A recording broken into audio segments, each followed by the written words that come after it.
So the other day, I was blissfully happy and just going about my life when this thought suddenly crossed my mind. I wonder how much money I've spent in total at Hermes to date. And there's no coming back from thoughts like those. Regardless of the outcome, even if I don't really want to know the answer, I just have to follow through and acknowledge the aftermath of what I've done. Hello and welcome to A Briefcase of Luxury, a place where we love to chat about all things related to life, learning, and luxury. For those of you who have been around for the past few videos, you may know I am currently in a financial auditing phase of my life in order to get a better hold of my finances. And as any accountant worth their salt may tell you, you cannot account for something you don't measure. And we all know when it comes to personal finance 101, the first things you have to do if you want to understand your finances is to track your spending, which got me thinking, I wonder how much I've spent at Hermes to date. Now, granted, we've only been shopping at Hermes for maybe about the past 2 years, and sometimes you just don't notice the full extent of the damage when you're just buying a little bit at a time. I don't even want to consider any of the other luxury fashion houses that we shop at, but I do know within the past year or two, we've spent a disproportionately large amount at Hermes. So I figured I'd start with the biggest culprit. I went around the house and took inventory of everything we have ever bought from Hermes. And here's what we're going to do. We're going to break these items down by category. Now, to keep it simple, I'm not going to include taxes. And if these items were bought outside of the US, just for simplicity's sake, we're just going to go with the prices as listed here in the US. So more accurately, this would be the boutique retail value in US dollars of everything I have bought from Hermes to date. So here we go. So first category is beauty. So we have only bought 3 items in this category. So my husband bought the H24 Eau de Parfum version in the larger size. He also bought a hand cream, again, a $95 hand cream. That's very excessive in my opinion.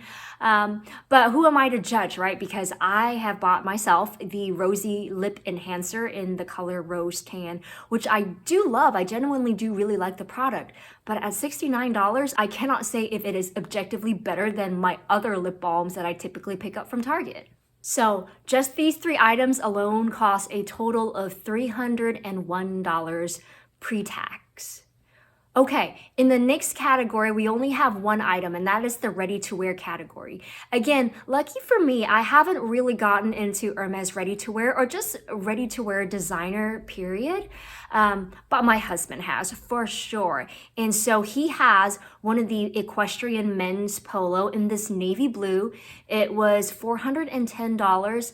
And granted, it's a really beautiful polo. Now, he's tried on some of the other polos from the regular Hermes line, and it's a huge difference in terms of fit. He has a more muscular frame, and the equestrian polo fits him so much better than the regular Hermes polo. Just FYI for those of you who are shopping for a significant other. So I know he personally has plans to buy several more of the equestrian polos, but for me personally, I don't know. I struggle with buying designer ready to wear only because I know how I am with clothes, and I just think for the actual value of what you're spending, I'd rather spend it on goods that I will get higher cost per wear out of. That's just my personal take at the moment, and who knows, I'll probably change my mind in the future. Okay, in the next category, we have home goods. And so currently, we have a mini Hermes towel collection. So my husband has 3 of the stair towels in the hand towel size. I know he definitely plans on getting full sets of the bath towels, the hand towels, and the face towels. But every time that we've gone in the store, we've never been able to get entire sets, so we've just been slowly building up those pieces. I've also been able to pick up 2 of the Avalon baby face cloths in the baby pink and in the baby blue. And we also have the 24H mosaic soy dish. Again, many of you know that it's really difficult to get anything in the 24 Mosaic collection. And so when we went to the store one time and they had this, it's honestly perfect for keeping rings and stuff. So I actually have this by my bed and I use it just to keep my little rings and stuff in it. Let's see, my husband also has a notebook writing pad that he picked up that's in his office, and he just uses it to take notes. Again, I don't know exactly which version it is. I'll try to find the closest version and just pop up a picture. Also, I do have this book from Hermes called Straight from the Horse's Mouth for $25. Again, I made an entire video on this book because even though I think it is one of the cheapest things that you can buy from Hermes, it is at the same time extremely valuable in terms of perpetuating the myth of Hermes and why we buy into it. Okay, so in that home goods category, we have spent a total of $555 pre-tax. So next up, I have our, Twilly collection. So I currently have 3 Twillys that are on my different Hermes bags. One of them is from the Dawn Specific collection, and I picked that one up when I bought my Picotin, and I just really liked how that color combo really went with the noir color.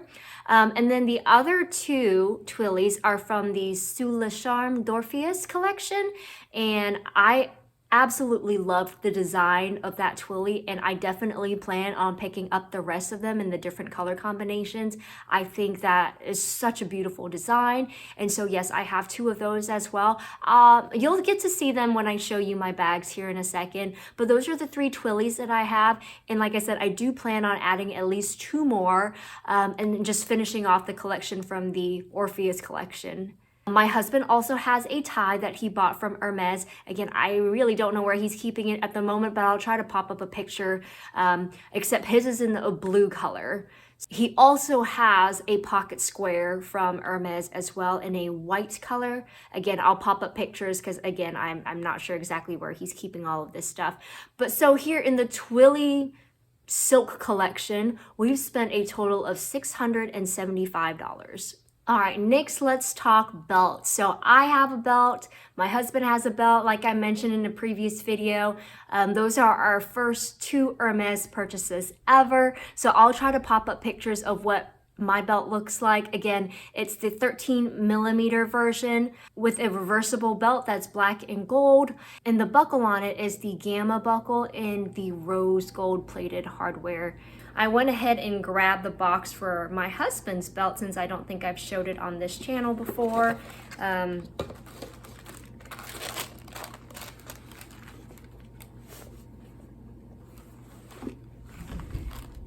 So his is in the black with the chocolate on the other side. And this is the buckle that he picked out. I do plan on adding a Kelly belt this year once I get around to it, but just between these 2 belts alone, we have spent a total of $1,410. Next up, let's talk jewelry. I have not bought anything from the fine jewelry department yet. However, I do have several items that I've been keeping my eye on. But let's start with my husband's. So he has one of the Be Happy leather bracelets in the So Black edition. That retails for $380 US. I have this small ear cuff that I picked up from the website. This retails for $285. And I have this silver ring in the Chandon style, and this retails for $415. And then I also have this Kelly glove clip that I recently picked up in the rose gold hardware, in the swift leather, in the color Rouge Cellier.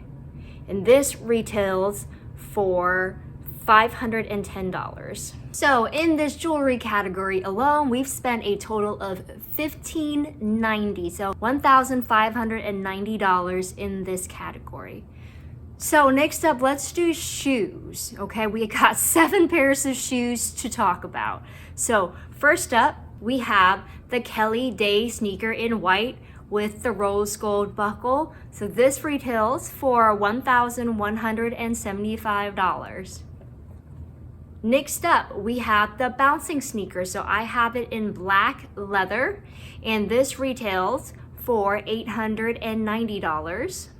My last pair of shoes is the Eggery sandal in black, and this retails for $295. Now, out of all of my Hermes shoes, The bouncing sneaker is my absolute favorite. I would 100% buy this shoe again in a different colorway. Like, I'd love to get one that's in all white. I think that would look amazing.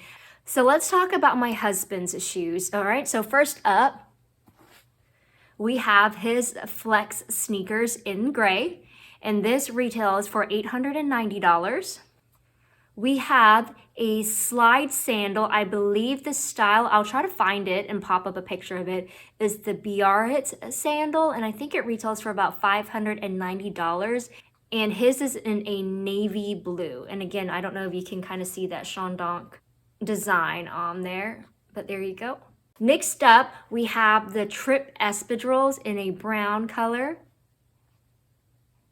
I think he actually went ahead and added a little sole protector on his, and this is just a sole protector that we bought off of Amazon that he just cut and fit, just to again try to protect the soles a little bit, because if you can tell, it is a very soft and smooth leather on the bottom. But there you go, that's his Trip espadrilles, and he absolutely loves this shoe, I know that. And this retails for $660. And last up, we have a pair of dress shoes. Now, I'm trying to find the exact version of this online, and I can't find it for the life of me. And plus, this is one of the shoes that he bought under his own profile, so I don't have receipts for it. But I tried to find the closest version that I could, and if I remember correctly, it did retail for about $1,000, so that sounds about right. So there we go. This is his dress shoes that he has from Hermes in a dark brown. He didn't get these sold or anything just because it already has a rubber sole built into it. And there you go. So altogether in the shoe category, we've spent a total of $5,500. Last but not least, let's talk purses. I'm just going to count the purses that I actually bought direct from Hermes. So first up, we have the Picotin 18 in noir with palladium hardware. So here's one of the Twillys I talked about, the Dawn Pacific Twilly. Again, I really like how the colors went with the noir color. So here is the first bag that I ever bought from Hermes, from the boutique. And this retails for $2,875.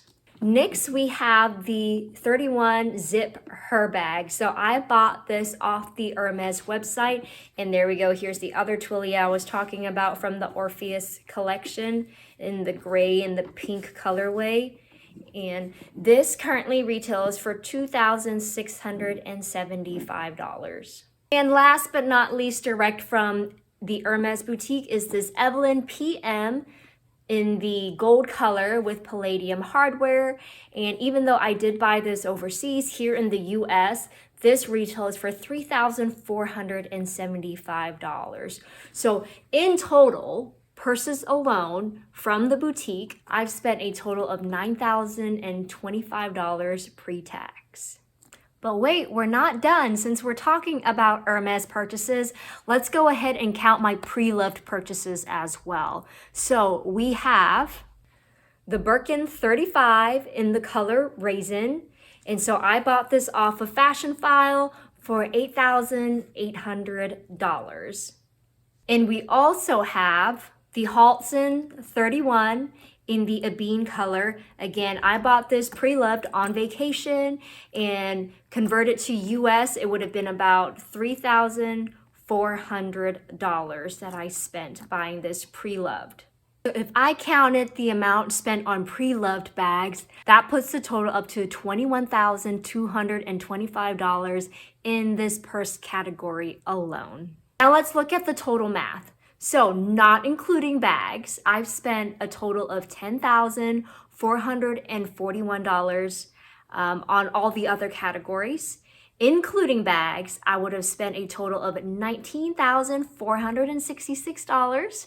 If I included pre-loved purchases, that puts my ultimate total spent on Hermes products at $31,666. So I'm not going to say otherwise, and I'm not going to pretend it's not. That's a stupid amount of money to spend on non-essential items from one singular brand. And I wouldn't be surprised if I actually left some stuff off the list since I was too lazy to check every nook and cranny of our house. But again, This is the type of reality check that's healthy and necessary if I want to make positive changes. What's funny is that even having spent so much, I know I'm nowhere close to getting a quota bag offer because I don't have a consistent store to shop at. Several of these purchases were made online or on vacation, and others were made under my husband's profile. And I also know bags don't count towards a pre-spend for a quota bag, so that's over $9,000 worth of bags that don't count. Oh, but trust me, they count. And in terms of my bank account, that amount of money absolutely counts. Now, sitting back, sure, I could reflect on what else I could have done with that money. For instance, if I had bought $31,000 worth of Hermes stocks at its current 52-week low, those stocks would be worth over $59,500 today, nearly double its original value. So I would have essentially made over $28,000 if I had spent that money on Hermes, but in a slightly different way. I know that's not exactly how it would have worked in real life, but you get what I mean. That's a substantial amount of money that could have been used arguably more efficiently. And not to mention all the other things $31,000 could have bought. Again, I guess I'm partly calling myself out in this video because I'm gonna be honest, I cannot afford to live like this and still meet my financial goals. I'm not a professional luxury YouTuber. I don't work in the fashion industry. My career or source of income in no way depends on me purchasing designer goods. So for me to be spending this much in this category of non-essential expenses is really unhealthy and unrealistic, to be completely honest. I simply got carried away these past few years. And the worst thing is, it really didn't feel like I was spending this much at the moment, you know? I really felt like I could afford it. I mean, just yesterday, I saw this Sac de Pêche men's bag on the Hermes website, and twice I was able to add it to my cart. And now I've tried this bag on in stores in the past, and it's an awesome little casual bag. And in my mind, I was telling myself, oh, it's just over $6,000. Like, what? It's $6,000. So being able to sit back and reflect on all this is a type of wake-up call I really needed for myself. That just because I can't afford to doesn't mean I should. So here's to making better, more sensible life choices in the future. I'd also be curious to know how many of you actually keep a running tally of your expenses, especially on designer items. And not just for pre-spend purposes if you are tracking for a quota bag through Hermes, you know? I think I would be even more mortified if I did this for my other designer purchases. So I'll just stop here for now because I think I've learned my lesson. Again, I know this puts me in a weird place in the YouTube algorithm because when we watch luxury designer videos, we want to watch them guilt-free and not think about the consequences or implications of what it means to indulge like this. And so to be that person on YouTube putting a damper on our guilty indulgences is like being the one person at the bar trying to convince everyone that, hey, staying sober is the way to go. But again, I also know YouTube is filled with other channels made by real people with real careers, families, and limited income. So I think it can be just as beneficial and entertaining to see what purchasing luxury goods realistically looks like in the lives of regular normal people. Cheers, everyone. If you've enjoyed this video, please be sure to like, subscribe, and hit the notification bell so I can see you in my next video.